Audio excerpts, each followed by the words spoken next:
as far as like growing up, what would you say is, how can I help my son the best? What is the most important thing? I know you mentioned talking to him. I mean, other than that, because I definitely see that's an important thing to do.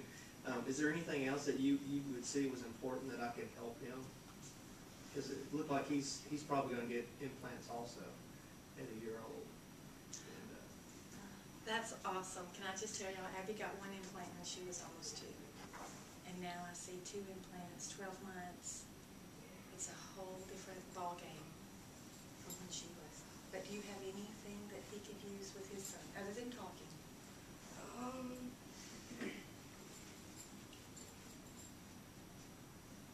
Listening to them.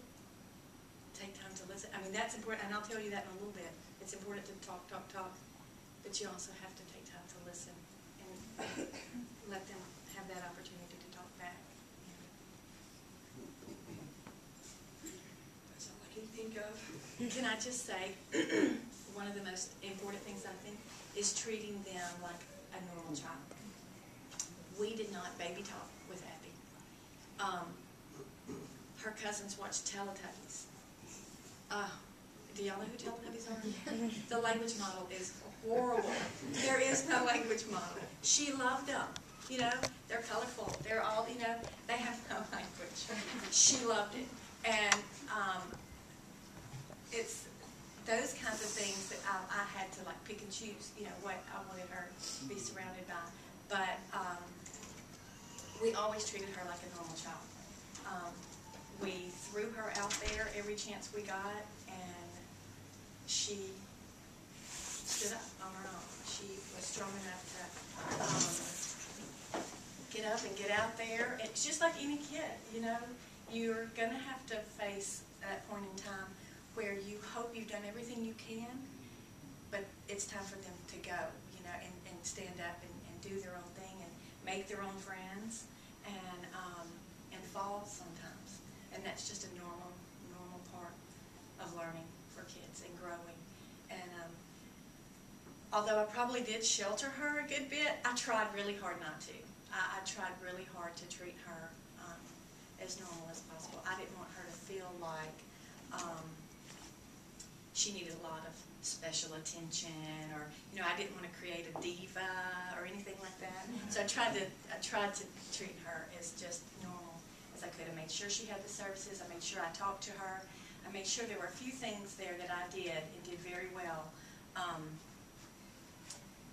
But then I let her do her thing, you know. Ginger, before she started first grade, were you involved in like Sunday school or sports or any activities with other Abbey is children? notorious for joining any sports thing going on and quitting within a week. Okay, seriously. We did all kinds of things. We were very involved in church. When we lived in Tupelo, my husband was a deacon at the church there. And we were very involved. We led small groups, Sunday school classes. We lived in a neighborhood where we were very involved with our neighbors. Luckily, a lot of our friends had babies about the same time, so we were, you know, around children all the time. I am one of 7 children. My family is huge. She has tons of cousins.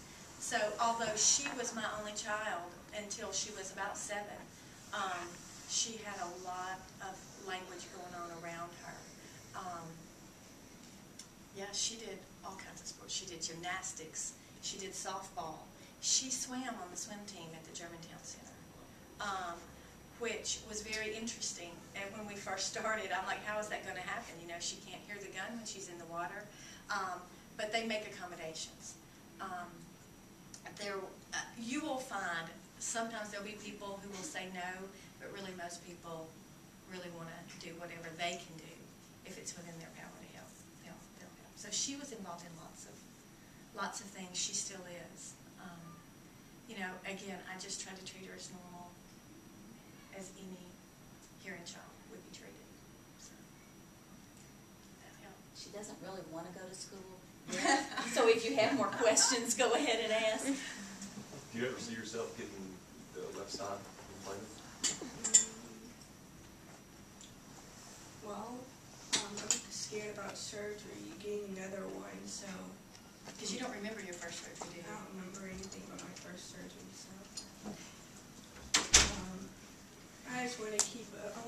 for one, because I'm scared about surgery, but if I was younger and I was able to get into it, I would, when I was younger. We've had that discussion a lot, especially here recently. We've done a lot of research to see, she's been implanted now for 11 years. She got it when she was 22 months old, and she's out of those language learning years. They were birthed at about maybe 5 or 6. They learn language. So she had aids that really didn't benefit her until she was about 22 months old. Then she got her 1 implant. And we've started talking about the 2nd implant. But she seems to think she's doing just fine with 1. Her speech is fantastic. I don't know. We'll see. We don't know how much benefit there is after that long of a time. I think it will help her with localization, being able to recognize where sound is coming from. Because right now, we have a 2-story house. If I'm downstairs in the kitchen and she's upstairs and I call for her, she doesn't know where I'm coming from. She hears out of this side, and that's it. So she's, coming from a place where she can't localize a lot. And I think it'll help her with that. I'm pretty sure from everything the research says, it will help. Whether or not it will, help her language more, I'm not really sure. There's not a whole lot of evidence that says at this point that it could do it. So, and like I said, she thinks she's doing well with 1, and she's doing fabulous with 1. I'm thrilled. For us to even be asked to sit up here and talk to you guys is a victory for us. So, anybody else? Yeah, what sort of problems did you have in school, maybe earlier if you can remember, or now, and then what did you do to overcome those? Well, a lot of times when the teacher will have her back on us and she'll be talking, writing on a board and talking at the same time, a lot of times I wouldn't be able to hear that. But what I did to overcome that was just write as many notes as I could, and then I studied all those notes, and I was able to Fill in the gaps. Did you have an FM system? Yeah, but it didn't work for me. She's really sensitive. She has a lot of gain, a lot of power that goes to her implant. And because of that, she runs through batteries like crazy. Her processor takes 3 hearing aid batteries, the 675 big ones. And she goes through about 2 of those a day. 2 of those every 2 days. She has 3 every 2 days. We change it out about every 2 days. It's a lot of batteries. When she was younger, we had rechargeables, and she lost 3 of those. And y'all know, okay, they're $300 a piece. And we'll probably revisit that because she's older, although she just said she lost her cell phone, so I'm not really sure. Didn't know that. It's probably dead somewhere. She tried, oh, you're fine. She tried the FM system. There was a little, you could hear, it was almost like microphone feedback. I could hear it. Our hearing specialist for Shelby County came out. She could hear it. None of the teachers knew what we were talking about. They couldn't hear it. They tried it on different kids at the school, but because she's so sensitive to any kind of change, we didn't continue to use it. She does have provisions. I'll talk about that in a minute. Her IEP, she's got preferential seating, so she sits up front. She sits wherever the teacher is.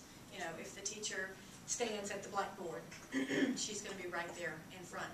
And then there's also a provision for her that if they give anything orally in class and it's not in the book or in a handout, they have to make sure that she has it in writing.